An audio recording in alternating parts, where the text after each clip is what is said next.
From the AgeTech Collaborative podcast stage at CES, we're back with another edition of What's Next? Living Longer, Better, Smarter. I'm Fred Fishkin along with Mary Furlong. Hi, Mary. Hi, Fred. What a fun afternoon this has been. Meeting people and startups that are improving people's lives and connecting with colleagues and friends with amazing energy all around us. And we have more joining us from Artifacts. There's no A in the facts. Artifacts is co-founder and CEO Heather Nickerson. Hi, Heather. Hey, good afternoon, Fred and Mary. Thank you so much for having me on today's podcast. Of course, I think of you both as friends and colleagues. Heather, you've really created a wonderful company that feels such a need. And you're a portfolio company of the AgeTech Collaborative. Let's get everyone an overview of what Artifacts does. And I'm really in need of artifacting my life, right? Thank you, Mary. So Artifacts, we are where stuff and stories meet, and we are tackling the stuff problem. The New York Times estimates that $3 trillion of durable goods are being passed from the boomer generation to Gen X. And unless or until we take time to document what it is, what the value is, the history, the story, the meaning, the memories, it's just stuff. So at Artifacts, we've built a patented website and app that lets you do just that: capture, preserve, and share the history, memories, and stories behind all your stuff. And congratulations, Heather. You've recently received your first patent. Yes, we did, Fred. Thank you so much. It was a lot of really hard work, but our team did a phenomenal job, and we're excited to say that last month we got our first patent, which has 108 unique claims, which puts us in the top 1% of all patent holders. Wow. Amazing. It speaks to how powerful yet very simple Artifacts is. Wow. And also with us, participating in the Samsung Health House here, is SingFit co-founder Andy Tubman. Hi, Andy.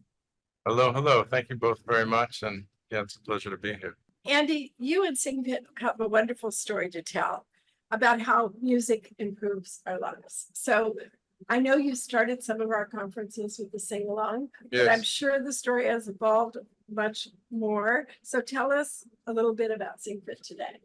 Well, we started when, we started the company based on an idea of my father's, who was an opera singer. Right. And that they used to have a prompter, a cue that would help the singers with the libretto when they forgot their words. And then when I went to school to become a music therapist, I found out that this was actually a music therapy and speech therapy evidence-based practice. And so my sister and I took the idea and got some funding and digitized the idea and started creating a group program. And that has done very well, and thousands of people are singing every single day and every week, throughout the US. But what has recently happened, which I don't know if you're aware of, Marion, that we've discussed, is that for the past 3+ years, we've been working on a smart app that is able to prescribe based on diagnosis, daily mood, all these different kinds of data points, and prescribe to attain short-term and long-term to support those clinical goals as well. So it's a very interesting time for us, because I look at it as we've gone from Netflix sending the CDs through the mail to going completely digital. So we're at this point now, as of a month ago, actually, we finished the tech. When music starts, what happens to the faces of the movements? Well, it's so funny. Everyone's like, oh, it calms people down. And to me, what actually happens is it actually is music, and especially singing and being engaged in the music, is the ultimate organizer. And so, in other words, intellectually, emotionally, in terms of memory, and it just makes people have clarity, right? And even people in mid-stage dementia have clarity, right? So it really just takes their faces, and it can go from this fully anxious thing to where they start singing, and then all of a sudden, those neurochemicals and everything just kicks in, and people are having a joyful experience and not even knowing that they're having this massive, extra brain exercise, right? SingFit is a music-based therapy program that provides every singer with the tools for success. It uses proprietary lyric coaching technology to give participants the lyrics just before they sing. By combining SingFit technology with music therapist-designed programming and online training, a scalable solution to Alzheimer's and dementia has become an actual reality. Watch how it works. One of the most famous trumpet players from New Orleans grew up there. Satchmo, exactly. So our first song today will be a really famous Satchmo song, and it's called When the Saints Come Marching In. You got it. Here we go.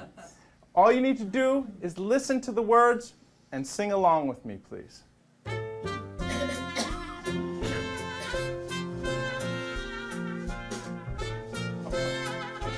like it. Oh, when the saints, go marching in. Oh, when the saints go marching in. Well, Yes. you refer to this as music as medicine, right, Andy? And your title is Chief of Music and Therapeutics. Yes, of sorts, yes.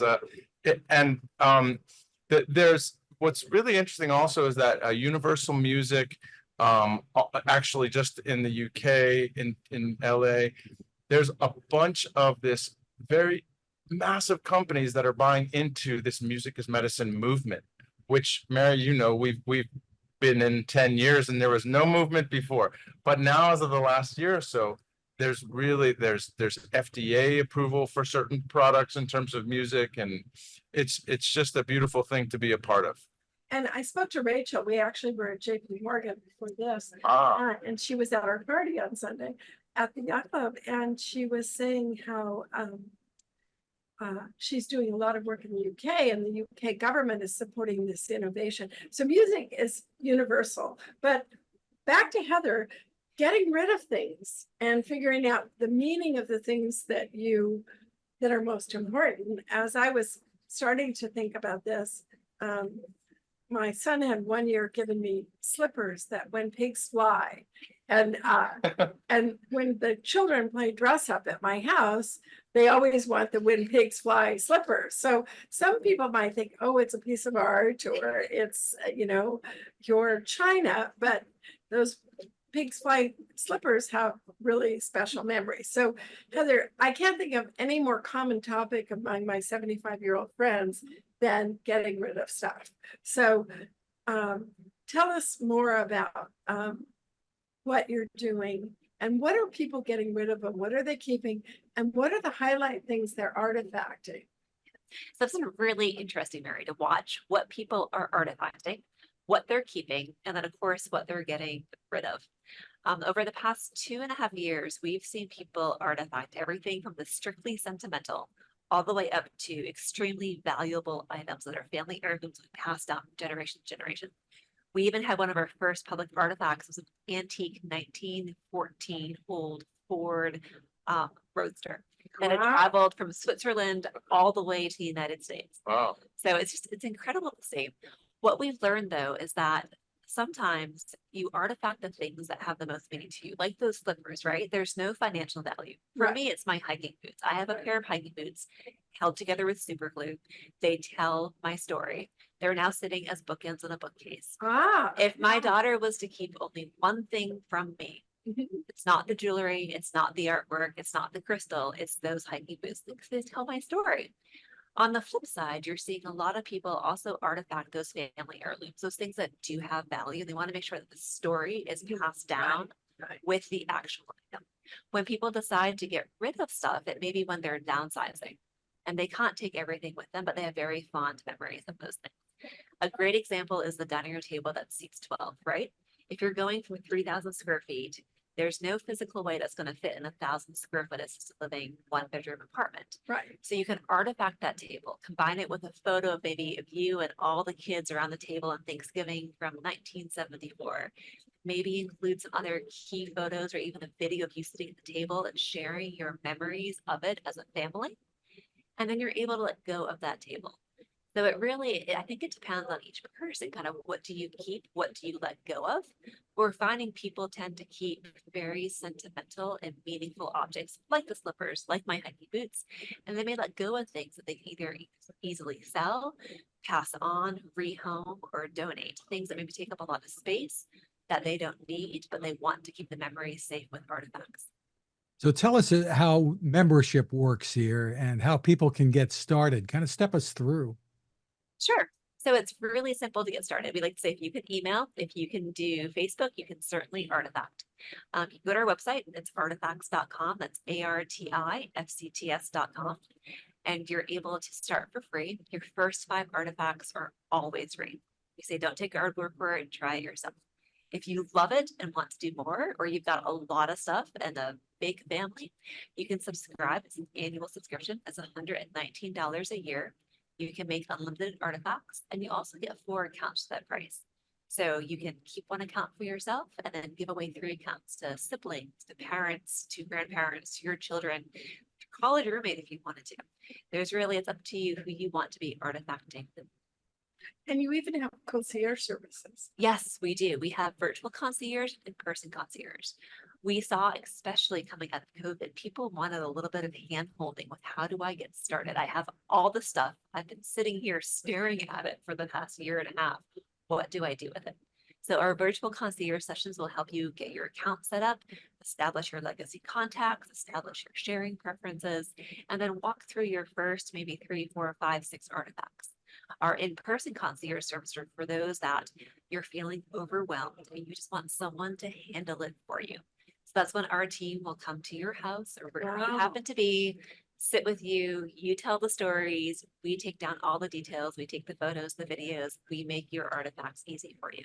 Now, I want to talk a little bit about being here at the AgeTech Collaborative, because we've watched this grow over the years. But tell us the kinds of companies that are stopping by your booth and what has been the impact of the AgeTech Collaborative on your business here. So for us, the impact has been amazing. We are a startup, we're bootstrapped, we don't have a marketing team, so it's all word of mouth. So being here with the AARP AgeTech Collaborative is a once in a lifetime opportunity. We've had companies, everything from national banks, insurance agents, international insurance companies, estate planners, aging leaders in aging and age tech. It's been really amazing how diverse the number and also breadth of companies have been. And Fred, this is in the lifestyle part of CES. So Fred was Bloomberg reporter and we worked together at Viacom. But it's hard to say how this AgeTech Collaborative is kind of both social impact leadership, but it's also a home. And then it has a lot of buzz around the company. So how about you, Andy? What's it like being here? And how has it changed for you over the years? Well, I think once the AgeTech formed, there were some point people that started to take honestly some accountability that were able to kind of follow through, right? And so if they said, well, we can introduce you to here, and it actually happens, right? Which is no small feat, right? And so then between we're actually now we don't have a full booth, but we're a feature in the Samsung Health House, at this CES here within the AARP Collaborative. And so what's so interesting is that, we're connecting to the companies within the AgeTech Collaborative. Like somebody just like, oh, can we put this through our new TV process, right? And then there's introductions to CVS and United, so there's a gamut of connectivity that is happening, which is amazing. Right. It's interesting, I think, Andy, that if I was going to start artifacting some more, I've done some of what I would be taking pictures of and telling the stories about my music collection. I've got albums and 45s. I mean, I'm sure there are a lot of other people who would artifact those things too.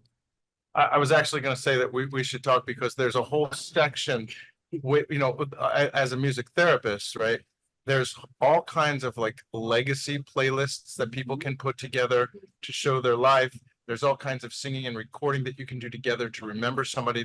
So there's so many very, very creative and deeply meaningful processes that, you know, we could probably collaborate on. We would love to, and these legacy projects are a big part of what people use artifacts for. It's how do you pass down that memory, that legacy, and with the audio piece, it could be really easy and really fun to do. Exactly. Okay, so this may be our second deal in our little podcast studio, which we've had for the first time. We do have a podcast called Longevity Deal Talk too, but I can't end this session without asking Andy to lead us in a sing along. Oh, I got no music. We can just start out. You can choose. I left my heart in San Francisco. Oh my God. Or Is she- New York.